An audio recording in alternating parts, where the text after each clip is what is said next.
कश्मीर के मुद्दे को अंतर्राष्ट्रीय मुद्दा बनाना कहीं से सही नहीं है। ये कहीं से बर्दाश्त नहीं है। अंतर्राष्ट्रीय मुद्दा क्यों होगा? मेरे घर का मुद्दा, हम घर में सलटेंगे। सोफिया कुरैशी को भी सैल्यूट करता हूं कि बड़ी तरीके से, बहुत ही सहज ढंग से उन्होंने इस पहलगाम की घटना का बदला लिया है और पूरा देश खड़ा हो गया मोदी जी के साथ। पक्ष हो विपक्ष हो, सब लोगों ने कहा कि जो भी हो आप करिए, हम आपके साथ हैं। सीज फायर के बाद पूरे भारत में जश्न का माहौल है और तमाम लोग जो प्रसन्न हैं कि भारत के बहादुर सैनिकों ने 3 दिन में ही पाकिस्तान के ऊपर इस कदर जोरदार और मुंहतोड़ ढंग से हमला किया कि पाकिस्तान घुटने के बल पे आ गया और गिड़गिड़ाने लगा कि अब मुझे माफ कर दो, अब हमसे कोई गलती नहीं होगी। चारों तरफ लोग बहादुर सैनिकों को सैल्यूट कर रहे हैं और कह रहे हैं कि धन्य है भारत के वे बहादुर सैनिक जो 3 दिनों के संघर्ष में ही पाकिस्तान को घुटनों के बल पे ला दिए और धूल चटाने पे मजबूर कर दिए।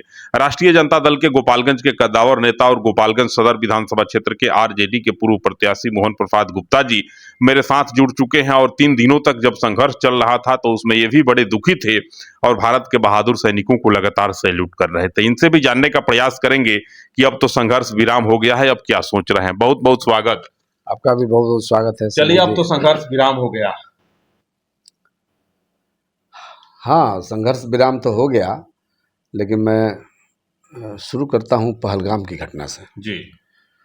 पहलगाम की जो घटना घटी और उस घटना के बाद हमारे देश के सभी धर्मों के लोग, सभी समुदाय के लोग जिस हिसाब से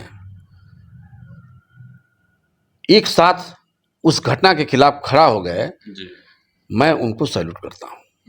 पूरे देशवासियों को सैल्यूट करता हूं कि आपस में चाहे पॉलिटिकल जो भी राजनीतिक जो भी लड़ाइयां हो, उन सब को हटा करके और पूरा देश खड़ा हो गया मोदी जी के साथ।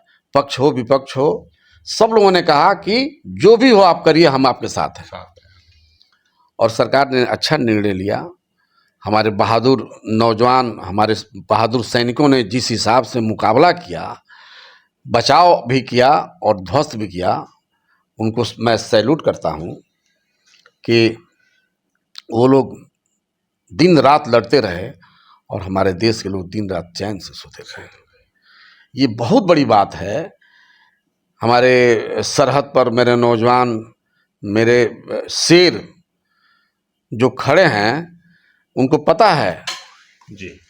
और सचमुच हमें भी इतनी आशा नहीं थी कि इतना जल्दी जिन लोगों ने पहलगाम में हमला किया था, उन लोगों पर इतनी अच्छे ढंग से कार्रवाई भी हुई। मैं इसके लिए भी तारीफ़ करता हूं सरकार का और ख़ास तौर से सैनिकों का तारीफ़ करता हूं जिन लोगों ने, और सोफिया, जिनका नाम सोफिया कुरैशी के नाम से अभी पूरे विश्व में उनका नाम गूंज रहा है।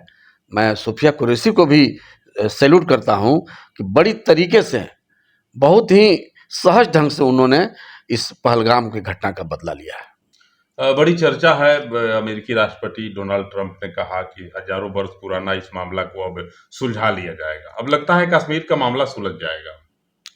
देखिए, ये कहीं से भी सही नहीं है। बहुत ही ये चिंता का विषय है हम लोगों के साथ, आपके साथ, पूरे देश के साथ, कि 60-70 साल से जो विवाद चल रहा था, जहां हमारे पूर्वजों की सरकार थी, मेरी सरकार थी, हमारा सरजमी था, और उस सरजमी पर ये कहा जा रहा है हजारों वर्ष। दूसरी बात कि कश्मीर के मुद्दे को अंतर्राष्ट्रीय मुद्दा बनाना कहीं से सही नहीं है। ये कहीं से बर्दाश्त नहीं है। अंतर्राष्ट्रीय मुद्दा क्यों होगा? मेरे घर का मुद्दा, हम घर में सलटेंगे। इसको अंतर्राष्ट्रीय मुद्दा बनाना बहुत ही चिंता का विषय है। पूरा देश इससे चिंतित है। और तीसरी बात कि कभी भी हमारा देश इस बात को बर्दाश्त नहीं करेगा कि इसकी पंचायती किसी तीसरे देश करे और इसको अंतर्राष्ट्रीय मुद्दा बनाए। ये कहीं से उचित नहीं है।